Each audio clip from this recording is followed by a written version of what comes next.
Yo, good morning, good morning. Maaga tayo ngayon at magtakap ka. Maaga tayo ngayon at mag-spray sipid ng pang-fungicide sa kamatis. So ito ang gamit natin ngayon. Bukod sa Antracol, ito naman Fungi-Free. So syempre hindi naman isa lang ang ginagamit natin yan, kailangan iba-ibang klase rin, maging sa insecticide, maging sa fungicide, maging sa foliar. Hindi pwedeng naka-steady lang tayo sa isang gamot, kailangan pa iba-iba rin, lalong lalo na sa pang-insecticide, kasi yung mga insekto pagka isang klase lang ang ginagamit mo dyan, pagka nag-spray na isang klase, na-immune na yung mga insekto, at kahit na mag-spray ka ng mag-spray, kung isa lang ang gamit mo, hindi na tumatalab sa insekto, sa mga uod. So kailangan pabago-bago. Yan, sipid muna pinag-spray ko dito sa kamatis.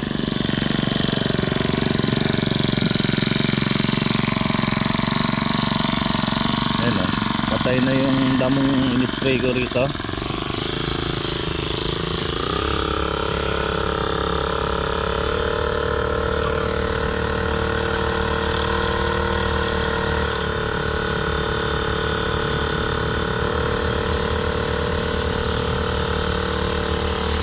Ted, barado yung taas, yung dulo.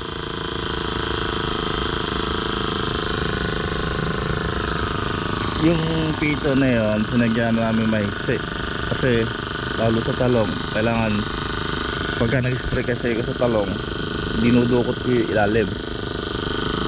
Tapos isa pa, tumataba dito sa mga tulos. Kaya mas maganda yung ganyan na.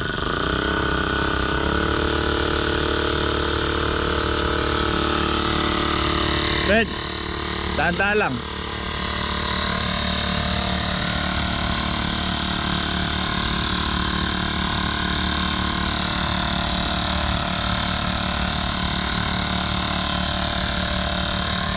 Kamatis na doon,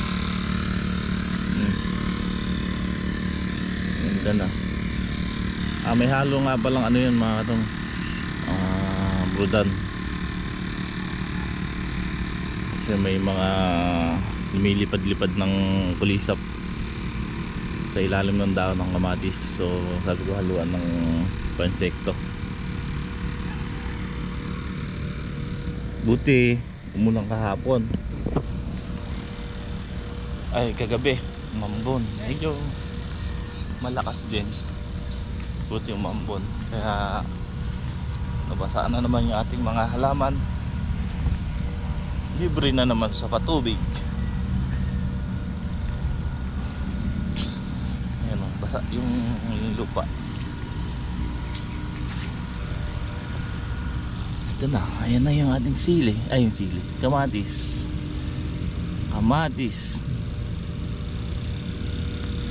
Mga ilan araw pa, bubukan na ang bulaklak.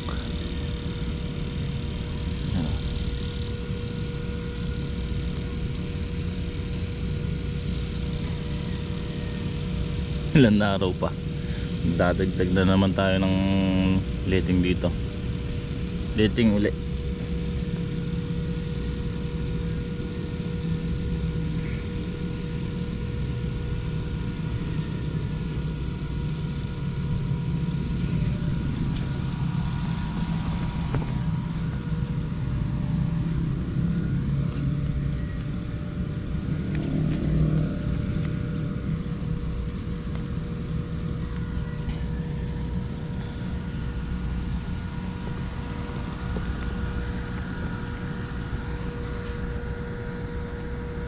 Yan, may mga kulisap eh. Kaya sabi ko luan ng ano. Yan yung sa kamatis naman, mga kulisap na umaano sa bulaklak. Sabi ko haluan ng pang insecticide.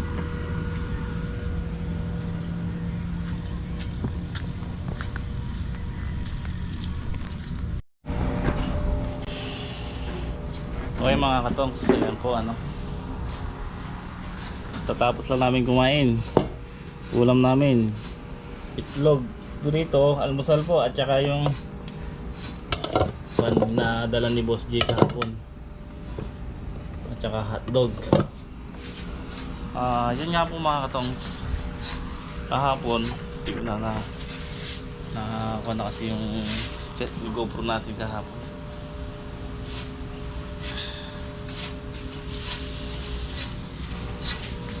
So ayan, ito po yung ginawa nila. Natapos na rin si Ped mag-spray. So yung kamatis lang muna. Mamayang gabi ituli sprayan ko yung talong. Yung dalawa yan, nagtutulos po dito sa ano, sa talong ng Bukawi. Ayun, andun na sila sa dulo. Pinauna ko, tapos ito. Yun. Yung talong natin.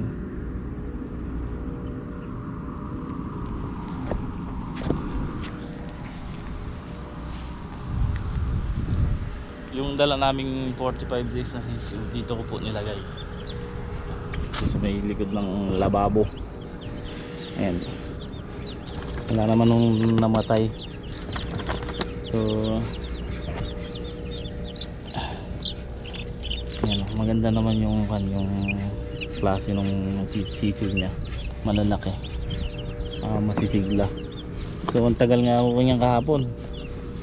Nagtagal kami dahil nung oras namin nakauwi, alas 5 na mahigit, dahil kumuha pa nga po ako ng lisensya sa SM Clark. So buti hindi namatay yung sisiw. Wala naman namatay. So ang ginagawa namin ngayon, inutulisan ko to, tapos papagawa sa sipid, gumagawa ng tulos pang serga.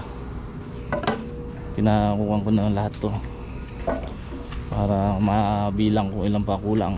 Then ito shoutout kay boss. Di ko alam kung alam nila na isa igagamitin sa sa hand tractor. Bakit kailangan pa nilang hindi ilagay ito, yung hub? Kaya nga medyo nakakwantino ako kahapon. Ito lang naman kinuha namin talaga, tapos sabay umuwi na, nagpadiretso na rin ako para makasilip sa mga bata at mauwi yung panisir pinadala.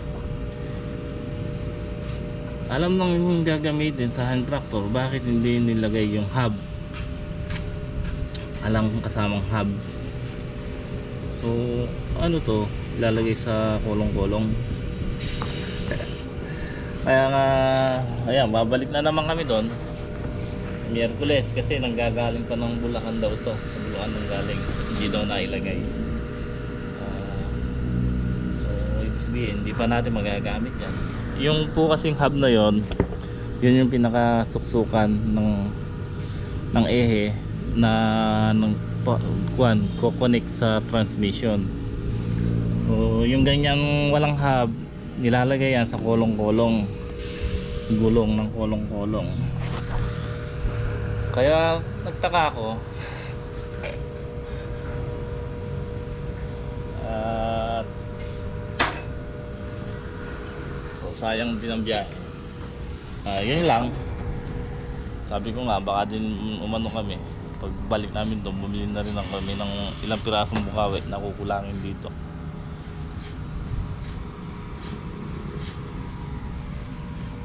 Iba to, grass cutter. So maluwang na yung grass cutter niya doon sa dulo kahapon. Tapos ito pinauuna ko, in-stop ko muna mag-spray ng pandamo kasi nakakalabas yung ugat ng talong dito sa gilid sa baba ng plastic, baka maapektuhan. Kaya hindi ko muna in-sprayan lang. Kung ano lang na-spray ko nung una, dun lang, hindi ko na inano. Ayan, sabi ko kay Bato, grass cutterin na lang, total manipis lang naman. Ito po, ayan, linis na. Ayan yung ginagawa ni Bato, nag-grass cutter. Ayan o, ganda, linis,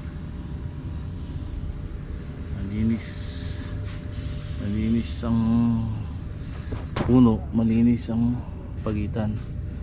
Ganda ng talong natin, ganda ng kulay ng dahon, no?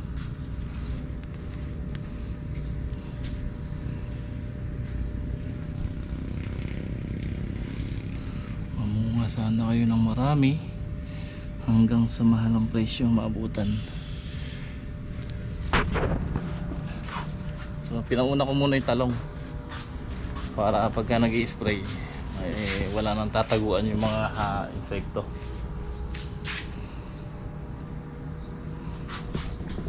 So yung mga katongs, balik ako nagtutulos ngayon dito, tapos yung dalawa nagbabaon dun sa talong na maliit.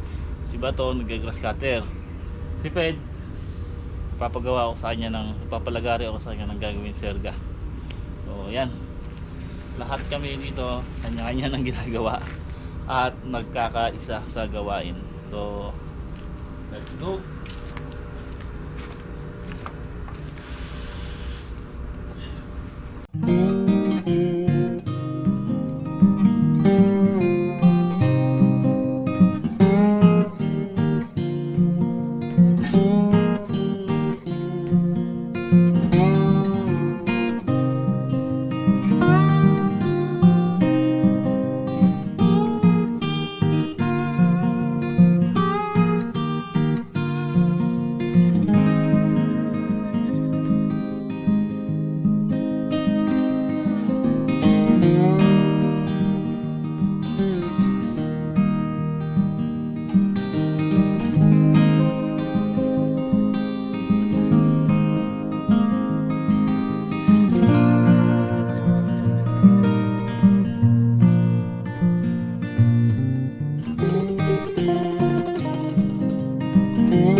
Okay mga katongs, natapos na nga pong tulusan lahat ng bukawi. So ayan,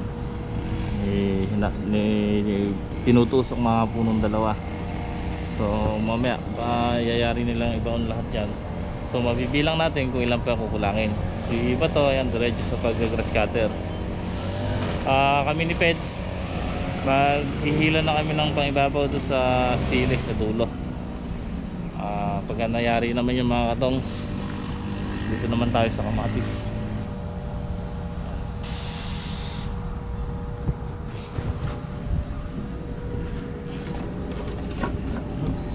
Buwag.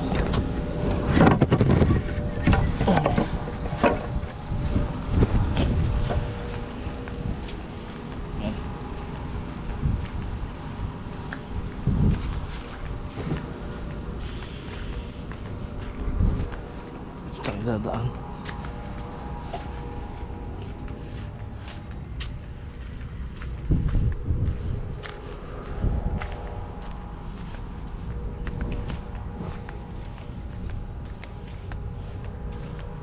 Ped! Woo! Sa dulo! Sa dulo!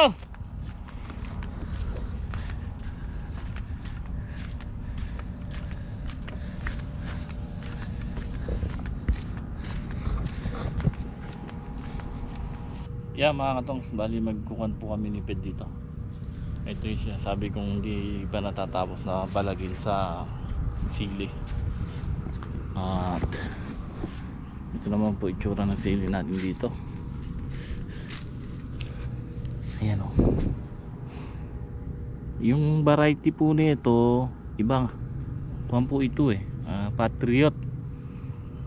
So nakita nyo naman nung kumuha si Bato, namitas ng panglagay sa paksiw. Maganda bunga, malalaki. Yun nga lang, iba ito sa Mahika. Dahil ang Mahika hindi po lumalaki ng ganito yan. Ang Mahika maliit na puno lang po yan na mabagal lumaki. Hindi po kamukha nito na napakabilis tumaas. Yung Mahika makakuan lang po yan, kumbaga mababa pero namumunga na ng marami. So yun po ang naobserbahan ko dito sa Patriot, na ang ganda ng puno niya, mataas, taas kagad. Maganda siya magsanga, puro paway, tapos matibay sa ulan. Yun ang nakakuha ko dito. Kasi biruin nyo mga katongs, yung iba dyan nababad nung nag-uulan ng diretso, pero hindi siya nagkuhan ang dahon, mga hindi siya tinamaan ng punggos. Yung kung sa kanya, kung sa Mahika, yung Mahikang variety natin, sigurado batik-batik yung dahon nun. Pero ito maganda yung variety nito. Yung Mahika kasi nasubukan ko na yan tag-araw, tag-ulan. So ito, ang variety nito ay Patriot.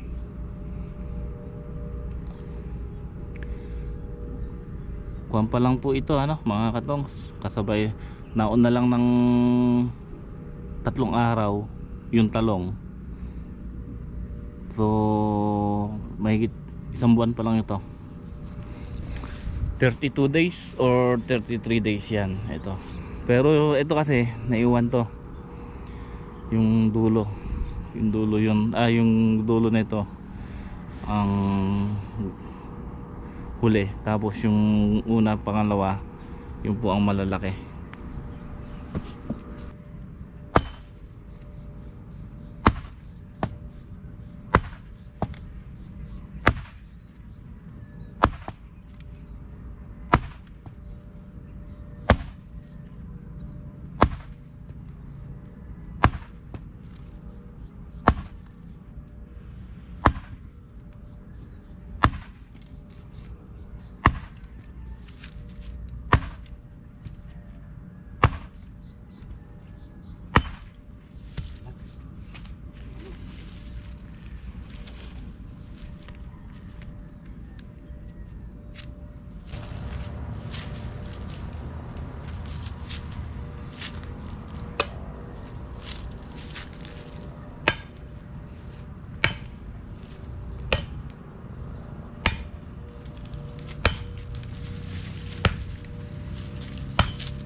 Okay mga katongs, at ayan na nga po, tapos na naming tusukan ng serga.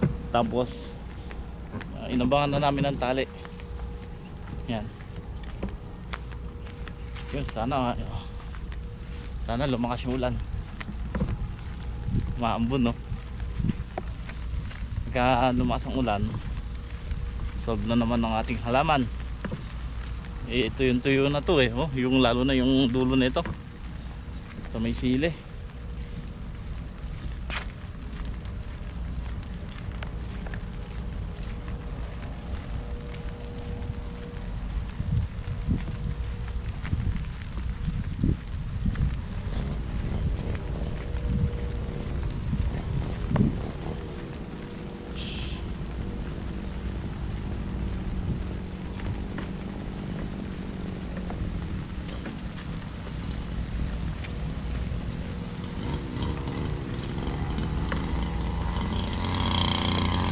Kuha na mo isang kutsilyo. Kuha na mo, magsaserga tayo dito. O isang kutsilyo lang. Yung masa wag na, may serga naman dito.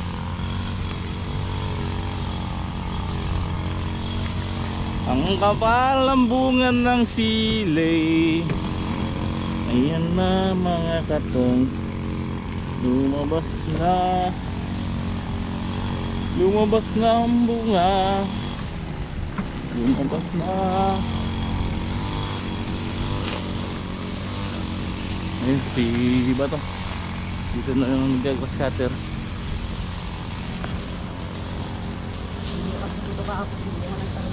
Ah.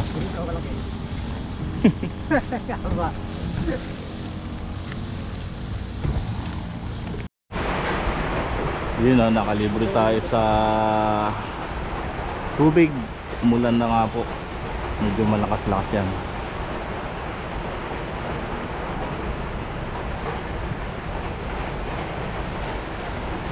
Papatubig pa naman kao kami bukas. Buti umulan.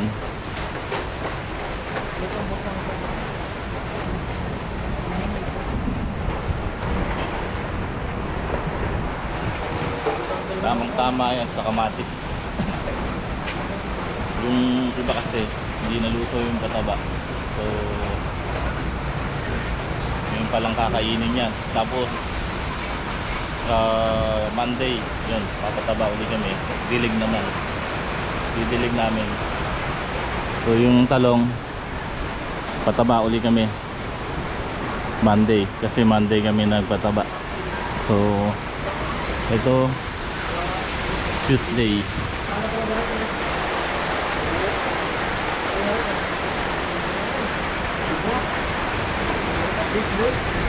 Ayan mga katongs, at medyo tumila-tila na yung ulan. Talagang kanina napakalakas, may kasamang hangin. So hindi ko lang alam kung ano nangyari di sa mga sili natin, wala pang balag.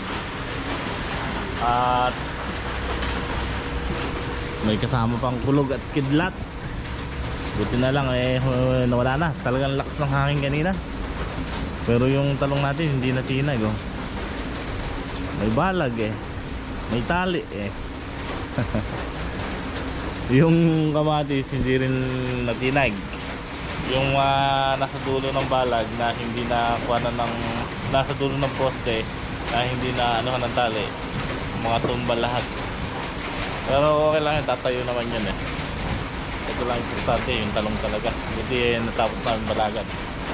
Yung sili hindi rin, nakita ko kanina, hindi rin natinag.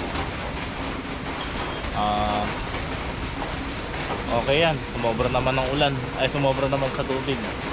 So halos sila araw na naman tayo makakalibre sa tubig yan. Talagang plano ko nga bukas, papatubig na si Ped or si Bato, para kasi natutuyo na yung gawing dulo sa may sili. Tapos yung sili in Taiwan tuyo na rin. So ayan, binibigyan tayo umulan. Thank you Lord.